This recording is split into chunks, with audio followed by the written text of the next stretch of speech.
Ya, selamat pagi, masih pagi nih ya. Terima kasih sebelumnya saya berikan, saya ucapkan untuk kesempatan yang diberikan kepada saya, kepada Ibu Lucy yang menghubungi saya, dan kemudian untuk Amang Ginting ya, Amang Pendeta. Nah, saya berusaha untuk mencoba untuk memberikan ya mungkin gambaran-gambaran singkat atau gambaran-gambaran tentang penghayatan atau apa sih tentang duka cita itu yang dialami oleh setiap kita sebagai manusia ya. Kalau saya beberapa kali memang misalnya menjadi narasumber gitu ya untuk misalnya pelatihan guru atau pelatihan orang tua murid tentang anak ya, tentang pengasuhan anak. Ini sudah saya mulai dulu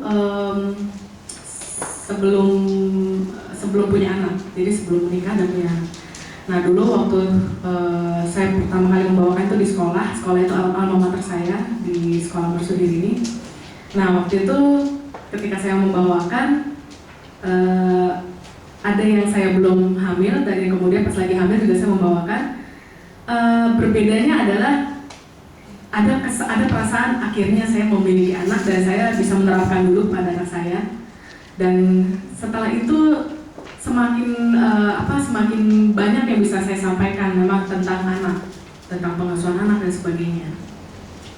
Lalu kalau tentang guru, nah itu mungkin memang saya masih banyak share dengan guru saya juga dengan teman-teman yang berprofesi sebagai guru. Nah, yang terakhir kemarin saya dihubungi radio untuk siaran tentang untuk ditanya pendapatnya tentang efek bagi anak secara psikologis yang memiliki single mom atau single parents tapi ibu gitu ya. Nah,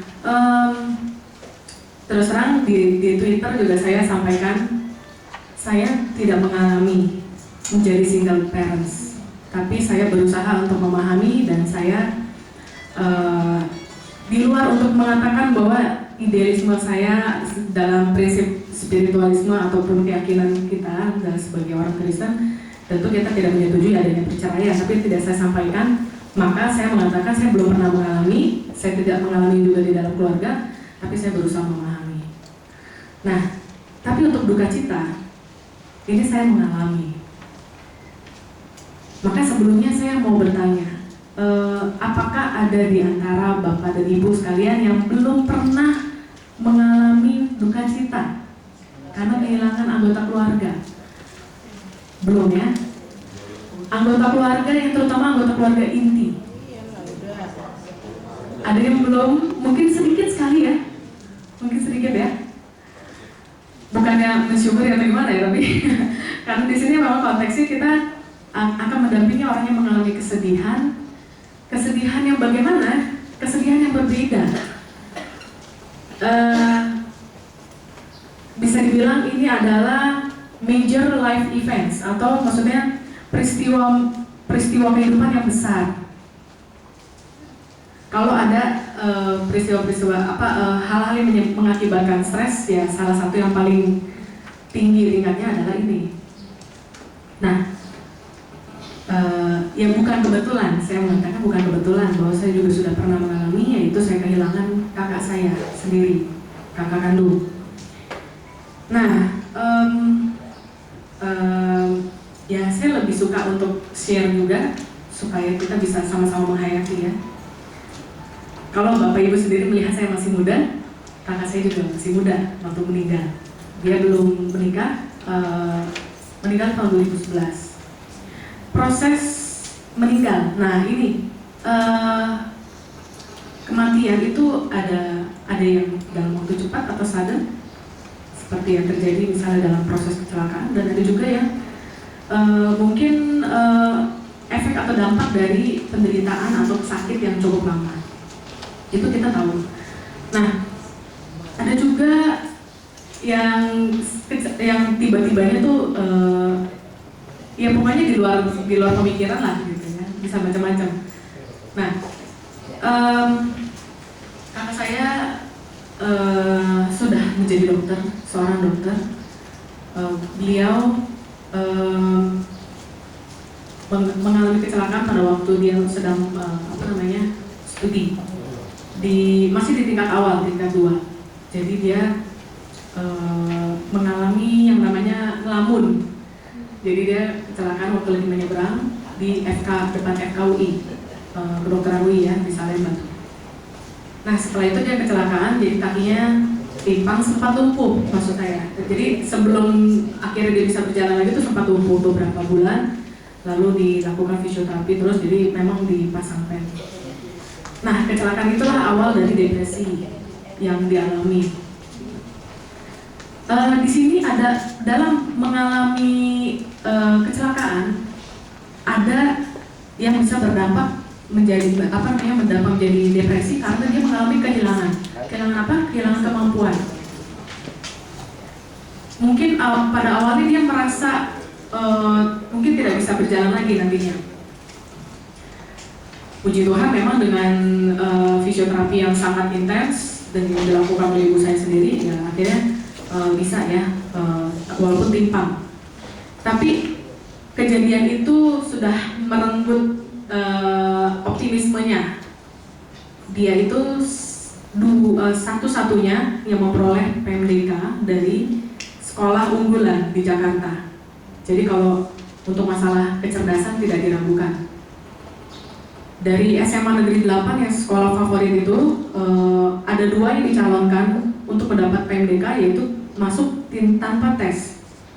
Jadi yang dapat dia 1.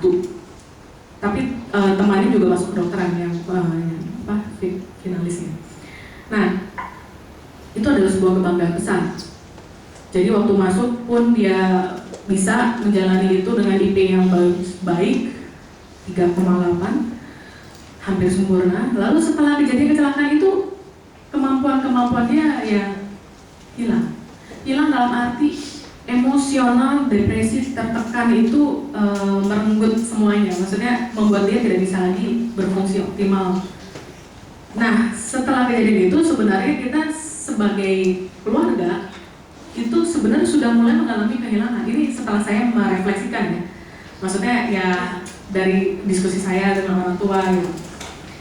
Kehilangan bagaimana dia yang dulunya mungkin adalah bintang ataupun nggak usah dikhawatirkan lah dalam hal pelajaran gitu ya. Ini harus jatuh bangun dan benar-benar butuh dukungan yang intensif dari orang tua untuk memberi semangat. Yang tadinya nggak perlu disuruh-suruh sekolah ya, maksudnya ya nggak pernah dia mengalami mogok sekolah dan sebagainya. Nah ini kadang mau masuk, lemas, nggak berdaya, kayaknya nggak ini, ulang. Mau masuk ulang, akhirnya cuti. Terus kuliah, cuti lagi. Mengalami kegagalan di satu bidang itu, ada yang terakhir itu berat banget itu bagian objin. Ada yang dokter barangkali. Bagian kebidanan dan kandungan itu termasuk yang paling berat di dalam koas ya, dalam proses kedokteran itu. Dia gagal 2 kali sehingga dia sempat ada trauma untuk hal itu. Tapi keinginannya itu ya antara up and down untuk untuk menyelesaikan studinya menjadi dokter. Setelah selesai, dia tidak mau jadi dokter. Sudah terlalu banyak kepedihan yang dialami, gitu. Ya, tapi ya depresi itu masih ada. Walaupun kita sudah berusaha dengan pendampingan psikiater juga. Dan saya terus terang yang membuat saya masuk psikologi adalah dia. Kalau dibilang cita-cita saya dulu dokter, tapi pilihan keduanya dari psikologi, saya tidak masuk ke PTN. Jadi yang punya cita-cita jadi dokter itu saya, tapi yang masuk tuh kakak-kakak saya. Nah,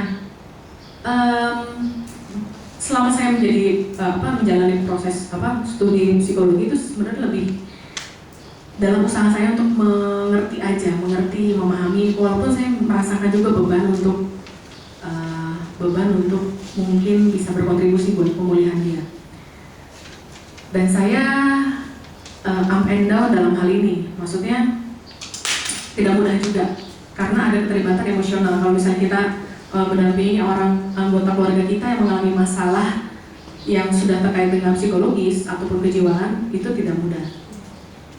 Kalau misalnya dokter sendiri menangani anaknya, paling dokter bedah yang nggak boleh ya. Ya, itu ayah saya. Nah, akhirnya jatuh bangun, tapi akhirnya dia sudah mulai semangat untuk membantu abang saya dokter juga, bergerak di bidang olahraga. Tapi rupanya dia ada suatu masa, nah ini di sini saya merasa miss. Ini adalah penghayatan duka cita saya.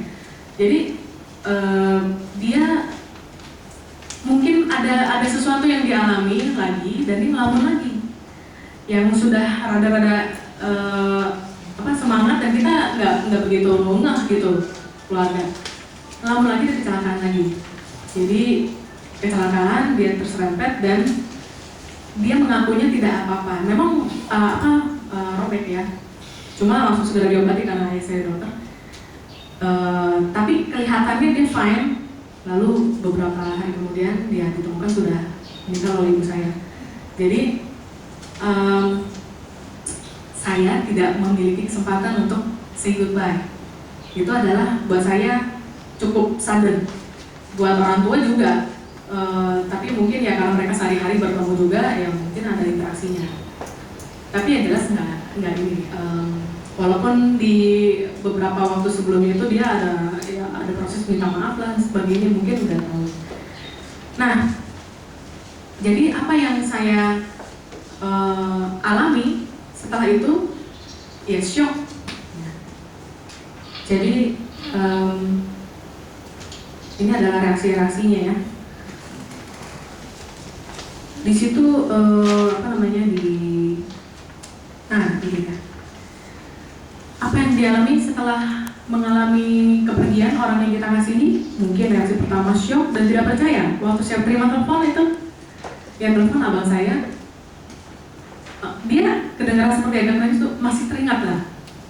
Jadi hari ketika saya mengetahui kabar berita itu juga langsung terpatri gitu.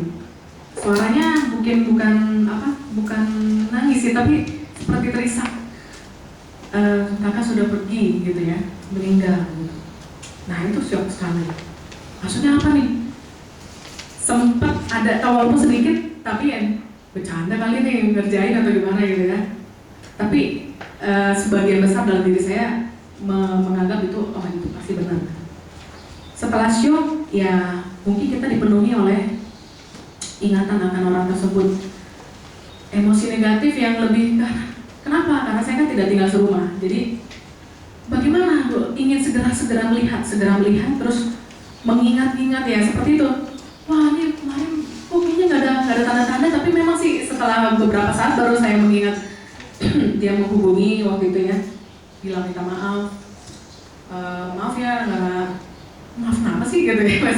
Saya waktu itu mereview aja ingatan-ingatan tentang itu, tentang dia. Dan emosi negatif juga, marah itu maksudnya marah lebih karena kok bisa terjadi gitu, ada apa gitu.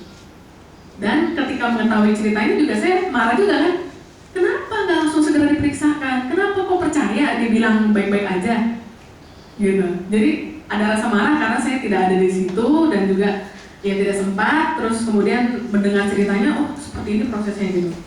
Saya mau dikasih tahu, tapi ya sama juga ya, seperti itu dikasih tahu ini kemarin keserempet, tapi udah langsung diobatin loh. Ya saya tahu lah, ya percaya orang dengan ayah sendiri begitu. Rasa bersalah mungkin muncul ketika ada ya seperti yang saya tadi katakan, bahwa mendampingi anggota keluarga yang mengalami masalah atau itu stres atau depresi atau apapun, itu nggak mudah. Jadi tetap ada benturan-benturan yang emosional di antara kami. Nah, jadi ada rasa bersalah. Kenapa saya mungkin sampai keras gitu? Ya memang kerasnya itu misalnya begini. Misalnya dia sedang dalam kondisi depresi, nggak tahu lagi mau gimana, terus dia menangis gitu ya. Sementara saya juga dalam kondisi yang nggak selalu fit, nggak selalu bisa menerima kondisi ini gitu, karena di dalam pikiran kita itu yang merasionalisasi, kok kamu nggak semangat, kamu udah selesai dokter, apalagi kamu mau apa, silakan bisa dilakukan di sini gitu. Jadi saya marah sama diri sendiri, marah sama dia juga waktu itu, mengingat lagi pertengkaran. Jadi ya itulah yang terjadi, merasa menyesal kenapa ya waktu itu sampai terpancing misalnya. Tapi ya itulah manusia, memang kita memiliki emosi gitu. Reaksi berduka bisa muncul juga gejala fisik atau sakit.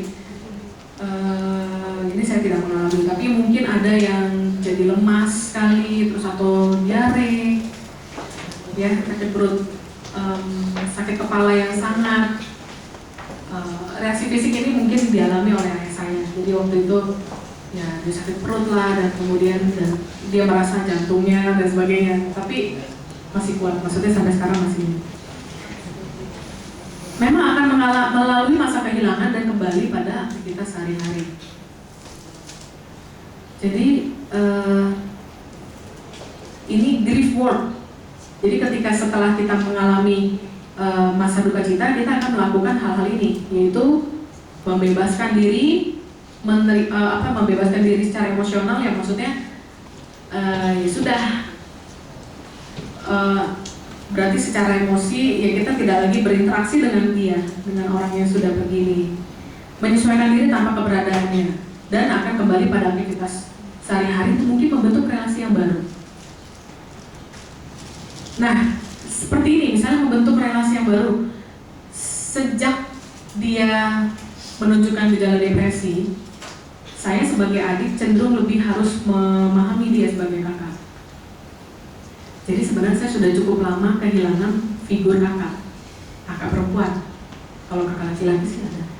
Nah, sebelum dia pergi juga sebenarnya saya cukup ya ada 1, 2, 3 orang yang langsung saya dekat, saya menganggap dia sebagai kakak gitu. Dan setelah dia pergi juga masih ada lagi beberapa orang yang saya jadikan kakak. Ya saya jadi ya menyalurkan lah ekspresi perhatian saya, dan saya panggil dia juga kakak memang karena lebih tua.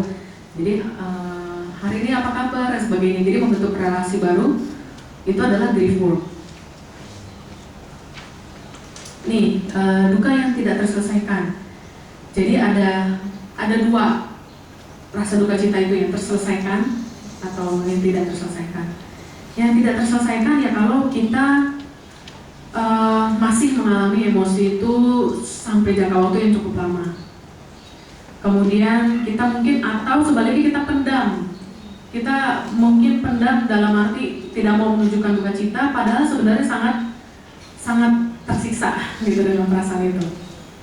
Nah, seringkali unresolved ini, duka yang tidak terselesaikan ini menimbulkan atau muncul dalam gejala fisik dan psikologis yang tidak dapat dijelaskan. Kenapa ya? Setelah diperiksa juga sebenarnya normal-normal aja, tapi ya muncul aja rasanya gitu. Masalah-masalahnya. Bisa dalam bentuk rasa bersalah yang kronis. Kalau misalnya saya tenggelam di dalam rasa bersalah saya. Kalau kronis ya, kalau kronis itu kan artinya menahun. Tapi beberapa minggu sampai beberapa bulan, nggak sampai 3 bulan mungkin ya. Atau itu pun up and down, tapi nggak terus menerus. Itu saya ya sampaikan, saya sharing dengan teman-teman. Banyak buku tentang depresi yang belum saya terapkan. Saya banyak merasa banyak ilmu psikologi yang masih ingin saya terapkan sama dia. Cuma ya dihibur. Ya ini di sini saya mendapatkan penghiburan juga. Ya memang mungkin nggak bisa semuanya, tapi dengan apa yang saya pelajari, dengan interaksi saya sehari-hari, tentu ada dari pemahaman saya tentang kondisi psikologi seseorang yang telah membantu dia selama ini. Ya memang ya jadi tempat curhatan sih. Nah, jadi kalau dia unresolved, ya terus berasa bersalah, terus marah atau kepahitan, terutama Eh, ini, jadi kalau saya juga mempelajari ya, jadi good grief itu kan kita mempelajari juga berbagai hal tentang grief, tentang duka cita. Mereka yang mengalami kepahitan dan marah yang lebih besar adalah terutama kalau keluarga, ya kalau orang yang pergi atau meninggal itu dilakukan dengan bunuh diri. Itu kepahitan dan marah dari keluarga yang ditinggalkan itu lebih besar. Karena ya kok begitu teganya gitu ya, padahal ya orang yang pergi itu juga sudah tidak melihat kita sih. Dan pikiran-pikiran yang berulang-ulang obsesif sampai jadi ya lagi ngapain, tapi ini dalam jangka waktu yang lama. Kalau lagi makan ya tiba-tiba nangis sih pernah saya juga mengalami. Lagi makan nangis, dan terutama sih ya nanti kita lihat deh.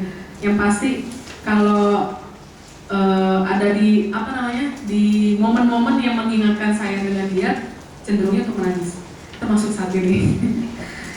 Tapi saya yakin ini adalah memang sudah dimaksudkan Tuhan untuk salah satu proses pemulihan saya.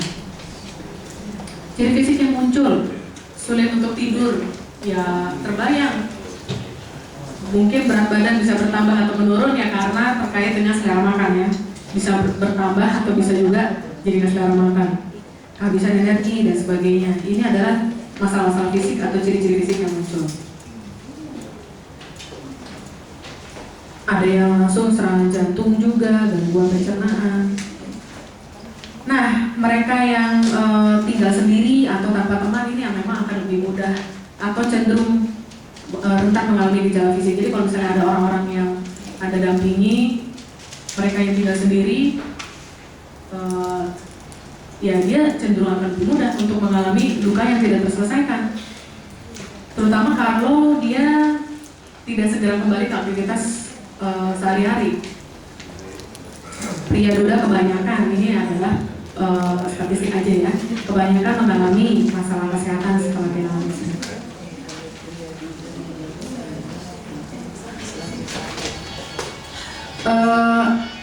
Kalau untuk pria ini, ya tadi saya bilang statistik. Saya punya kakek dulu, dia akhirnya sudah meninggal juga. Ditinggalkan 10 tahun oleh nenek saya, opung doli saya itu dulu sampai 10 tahunan ditinggal baru dia meninggal. Opung doli saya itu memang punya kedisiplinan dalam menjaga asupan makanan dan sebagainya, jadi dia tidak mengalami masalah kesehatan ketika itu. Nah, ini penyebab yang mendorong seseorang tidak keluar dari kedukaannya. Sejarah kehidupan di mana dia memang tidak memiliki hubungan yang baik dengan orang yang meninggal itu. Jadi tidak memiliki hubungan yang baik itu maksudnya sebenarnya ada unsur emosional di dalam hubungan dengan orang yang meninggal ini. Kalau hubungan kita tidak baik, kita kan akan meluapkan emosi dalam interaksi sehari-hari. Entah dia marah, entah kita mikirin kok dia begitu sih gitu misalnya. Dia memang paling gak ngerti saya misalnya, atau gak pernah bisa menghargai saya misalnya, orang yang meninggal ini. Akhirnya muatan pikiran kita memang ya jadi cenderung lebih banyak, sehingga lebih sulit juga untuk melupakan atau melanjutkan kehidupan kita. Yang bisa menjadi sulit juga untuk keluar dari kedukaan kalau terjadi lebih dari satu kali, maksudnya, dan terutama kalau misalnya agak beruntun gitu ya. Jadi baru kehilangan ini, kehilangan opung, kehilangan ini, akhirnya jadi dia tenggelam di dalam, tenggelam di dalam rasa kesedihan dan sedikitnya dukungan dari orang-orang sekitar dia. Nah, sebaliknya kalau good grief, ketika kita belajar dan bertumbuh melalui duka cita kita, maka kita akan mengalami good grief. Orang-orang yang dapat membicarakan kesedihannya, merasakan dan menunjukkan kesedihannya, justru dapat mengalami proses duka cita yang sehat. Jangan malu untuk berbicara dengan seseorang yang sedang berduka atau meratap. Maksudnya, kita ini sebagai orang yang di luar, orang yang sedang berduka ini juga jangan segan memang. Ya dengan beberapa hal tadi ya, nanti ada misalnya bukan berarti kita jadi nggak banyak ngomong, atau maksudnya bukan nggak banyak ngomong sih, tapi nggak berani lah membicarakan ini. Karena setelah kita mengekspresikan, setelah orang yang berluka ini mengekspresikan perasaannya, justru dia bisa mengalami dulu, kemudian rilis. Jadi kemudian merasa lega dari perasaan duka itu.